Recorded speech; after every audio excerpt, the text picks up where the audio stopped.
I've been thinking about leadership in a changing world, but since I have a slightly perverse brain, when things change, it always prompts in my mind this question: what stays the same?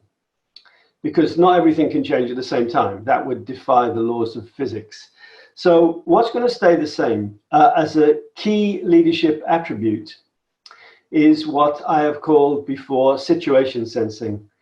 The ability to collect soft data. Though to call it soft, of course, is a misnomer because it's the hardest data you ever collect. The ability to be able to walk into the marketing department and say, it's flying in here, it's great, what's going on, it's fantastic. The ability to walk into compliance and say, it's flat, what's happening. That ability to use an old English idiom to smell the gravy. To understand what's going on in ways that the management information system doesn't tell you. I think situation sensing remains a critical leadership skill, and some leaders in professional services firms are really good at it. Some need to put it in their diary.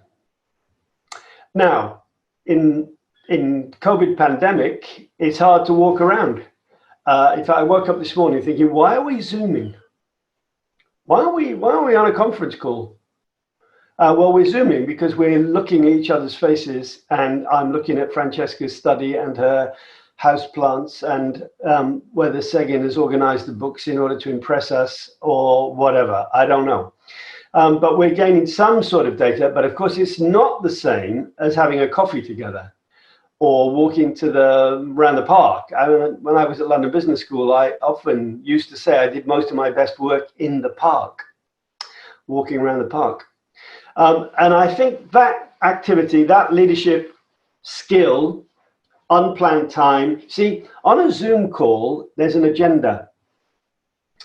Well, especially with clever people, and professional services firms are in the main full of clever people.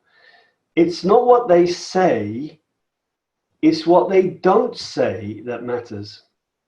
Or as Thelonious Monk marvelously puts it, don't listen to the notes I play, listen to the ones I don't.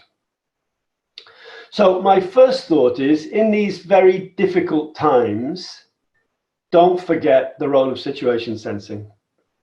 The second one has already been touched on, I think, both by David and Francesca and Segum, is about leaders revealing their humanity. And by the way, that might also mean revealing their weaknesses.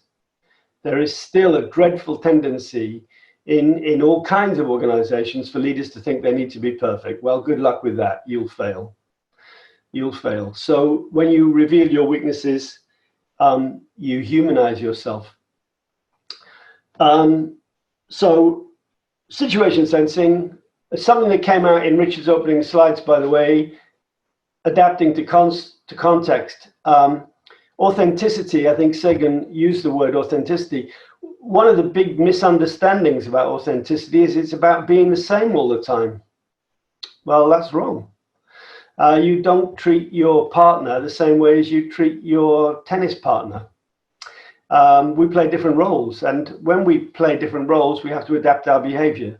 The real test is there some degree of consistency in our role performances? That's what makes us authentic. And indeed, as Segman said, a connection between what we say and what we do. So that's a really important test of authenticity. Final thought. It comes from the work of a sociologist called George Simmel, writing in the early decades of the 20th century. And he wrote quite a lot about societies under conditions of siege. And I think the pandemic is a kind of siege. And here's the good news. Under conditions of siege, we cohere. We pull together. In his phrase, we get increases in estimations of social honor. So we pull together. That's the good news. Here's the bad news. It doesn't last forever. Things fall apart. So last gloomy thought, in our firms and in our societies, we have a huge healing process. As things stand, we're divided between young and old, immune and vulnerable, rich and poor, employed and unemployed, and if we're not careful, black and white. We need a healing process in order to maintain societal cohesion as the pressure of the pandemic weakens. That's the end of my 5 minutes.